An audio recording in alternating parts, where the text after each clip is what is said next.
নমস্কার বন্ধুরা, মিমিস কিচেনে আপনাদেরকে আরেকবার স্বাগত জানাই। আজকে কি রান্না করব বলুন তো? আজকে আমি বানাবো কাঁকড়ার ঝাল। এই দেখুন, বাজার থেকে আমি কাঁকড়া নিয়ে এসেছিলাম। এবার ভালো করে পরিষ্কার করে আমি কাঁকড়াগুলোকে ধুয়ে নিয়েছি। এরপর কাঁকড়ার মধ্যে আমি নুন আর হলুদ দিয়ে দিচ্ছি। কাঁকড়াগুলোকে কিন্তু ভালো করে পরিষ্কার করতে হবে। ভালো করে জল পাল্টিয়ে ধুয়ে ভালো করে আমি পরিষ্কার করে নিয়েছি। এবার চলুন দেখাই কি কি মশলা আমার লাগবে। এখানে কাঁচা পাকা লঙ্কা, টমেটো, রসুন, পেঁয়াজ কুচি, আর হচ্ছে সর্ষে, গোটা জিরে, আর হচ্ছে গোলমরিচ। এটা হচ্ছে মশলা। সর্ষে, গোটা জিরে, গোলমরিচ, রসুন আর লঙ্কা আমি একসাথে পেস্ট করে নেব। কাঁকড়াটা কিন্তু ঝাল ঝাল খেতে ভালো লাগে। কাঁকড়ার কারিও একটা আমার করা ছিল, আর এটা কিন্তু কারি নয়, এটা ঝাল, কাঁকড়ার ঝাল। ভালো করে তেলটা গরম হয়ে গেছে। এরপর আমি নুন হলুদ মাখিয়ে রাখা কাঁকড়াগুলোকে তেলের মধ্যে দিয়ে দিলাম।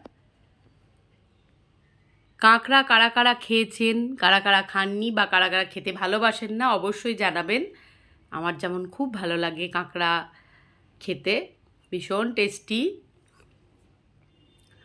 এবার ভালো করে ভেজে নিচ্ছি।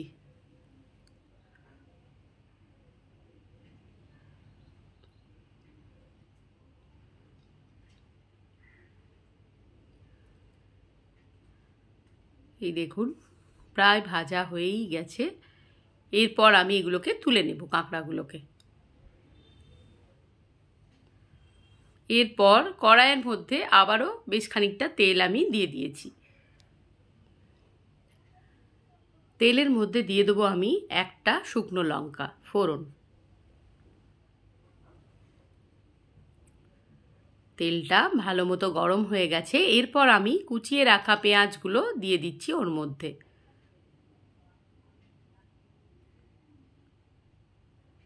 এবার ভালো করে তেলের মধ্যে ভাজা ভাজা করে নেব পেঁয়াজটাকে। এই কাঁকড়াগুলো সুন্দরবন থেকে এনে বিক্রি করছিল বাজারে। এরপর আমি দিয়ে দিলাম 1.5টা মতন গোটা, আর একটা হাফ টমেটো আমি দিয়ে দিয়েছি পেঁয়াজের সাথে। এবার ভালো করে ভেজে নেব।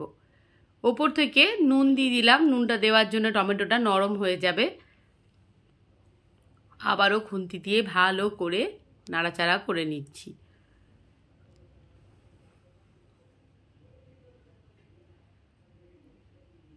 এরপর দিয়ে দিলাম অল্প পরিমাণে একটু চিনি, ওই সেই একই স্বাদের ব্যালেন্সের জন্য যেটা আমি বলে থাকি।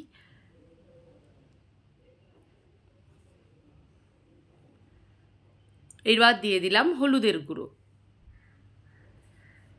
সর্ষে, গোলমরিচ, রসুন, জিরে, সর্ষে সব দিয়ে যে পেস্টটা আমি বানিয়ে নিয়েছি, এরপর ওই পেস্টটা আমি এর মধ্যে দিয়ে দেব।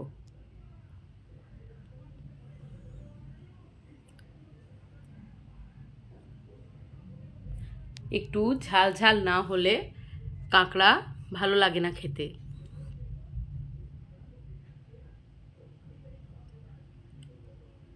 ঝাল মশলা বেশ সমানভাবে হলে খেতে অসাধারণ লাগে কাঁকড়া। দুটো গোটা কাঁচা লঙ্কা আমি দিয়ে দিয়েছি। ভালো করে মশলাটা যতক্ষণ না কাঁচা গন্ধটা যাচ্ছে রসুনের, ভালো করে কষিয়ে নিলাম। এরপর ভেজে রাখা কাঁকড়াগুলো আমি ওর মধ্যে দিয়ে দেব।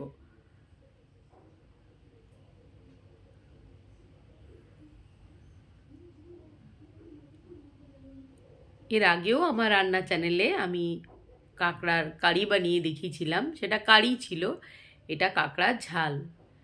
এবার ভালো করে সমস্ত মশলার সাথে আমি এটাকে মিশিয়ে নিচ্ছি।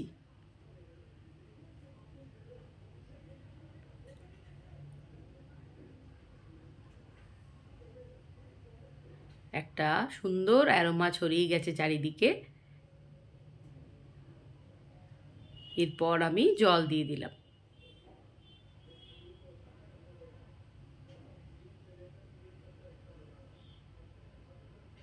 ভালো করে নাড়িয়ে চাড়িয়ে নেব। আমার রান্না আপনাদের কেমন লাগে? আপনাদের সুন্দর সুন্দর কমেন্টগুলো পড়তে আমার খুব ভালো লাগে। দেখুন কাঁকড়ার কারিটা প্রায় হয়ে এসছে। কাঁকড়ার ঝাল